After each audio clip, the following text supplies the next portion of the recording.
आपका view sir, आपका trade क्या रहेगा इस वक्त का? Well, good afternoon to you. आज का ट्रेड रहेगा, जो कल क्विक सिंगल था वो है इंटेलेक्ट डिजाइन। ट्रेड कर रहा है 1079 पर, अच्छी तेजी है ऑलरेडी। 1050 का स्टॉप लगाना चाहिए। टेक्निकल टारगेट्स 1100 के आसपास है, मेरे ख्याल से वहां तक जाना चाहिए इंटेलेक्ट डिजाइन।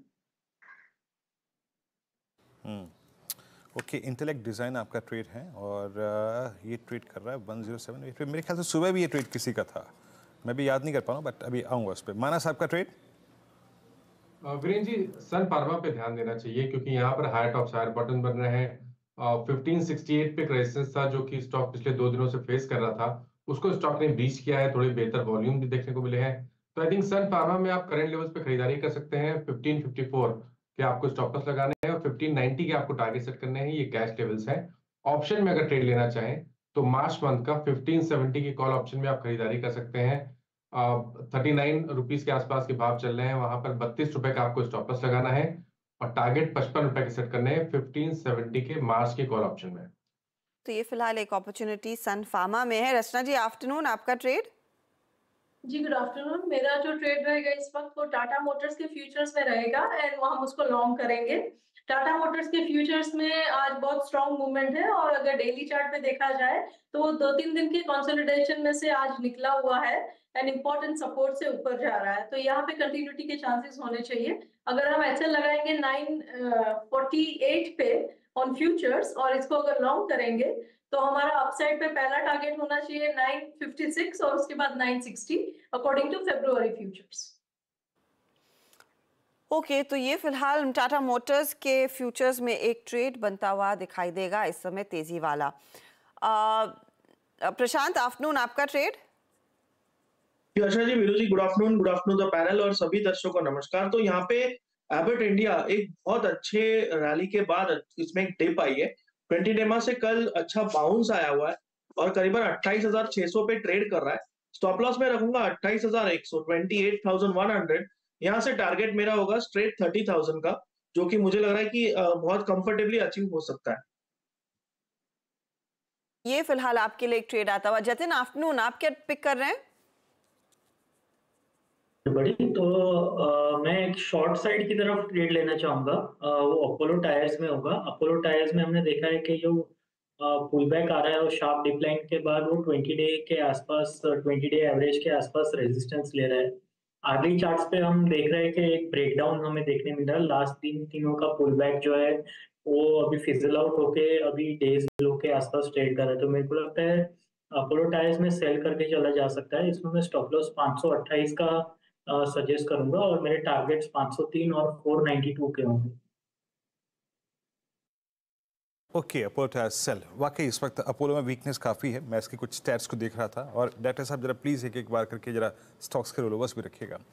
रोलोवर्स भी इसमें काफ़ी शॉर्ट साइड में, और मैं इस बात से थोड़ा सा अगर आप देखें अचंभित था कि इस सीरीज़ में आप ये देखिए कि पूरे ऑटो ने काफ़ी परफॉर्मेंस अच्छी दी, बहुत अच्छी परफॉर्मेंस दी। M&M all time high, Maruti all time high, Tata Motors all time high. लेकिन इसी सीरीज़ में फेब में वर्सेस 555 ऑल टाइम हाई, ये करीब करीब वहाँ से लगभग 30-35 रुपये रिट्रेस होकर ट्रेड कर रहा है।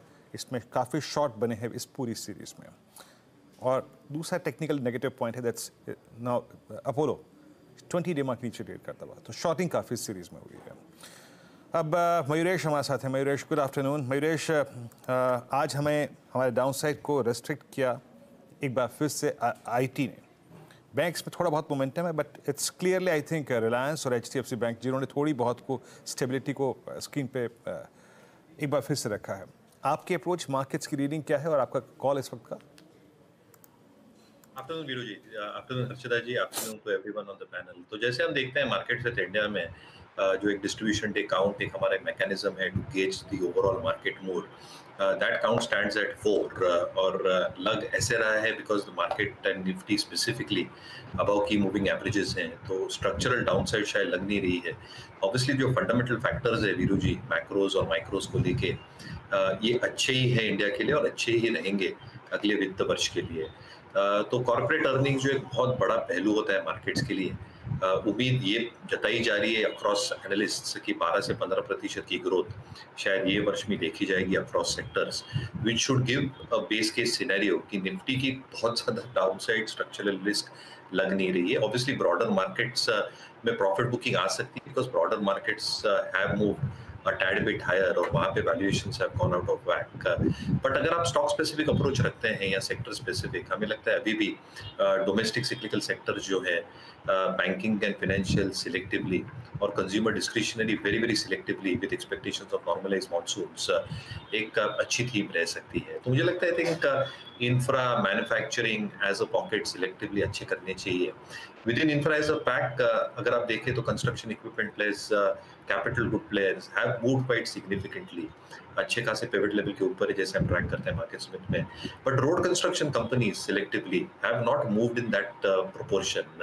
Case in point जो हमारे buy watch list पे है KNR Constructions, road companies can have a good time in the next few quarters क्योंकि जितनी allocation probably हो रही है towards this sector, expectations है कि अच्छी orders शायद ये companies को मिलती जाए, margin profile is expected to improve quite significantly, monetization जो हो रही है road assets की across players, I think that is expected to create a sufficient amount of comfort balance sheet के ऊपर। KNR के लिए particularly I think क्यों buy watch list पे रखा है क्योंकि debt equity 0 है, working capital 60 दिनों के आसपास है, 5,000 करोड़ की order book है, well spread across irrigation of 1,500 crore की irrigation की order book है, 3,500 की road projects की है, that is again split into bond, HAM, annuity, अच्छा mix है। और जैसे आई थिंक सरकार के रुझान है in terms of capital expenditure, roads हो, पोर्ट्स हो, हाईवेज हो, मुझे लगता है आई थिंक ये part of the segment has not moved as much as the others है, तो ये पार्ट ऑफ द सेगमेंट को विद इन इंफ्रा स्पेस जरूर फोकस में रखें। ओके, तो ये केएनआर कंस्ट्रक्शन पर मयूरेश ने एक अपनी व्यू दे दी है।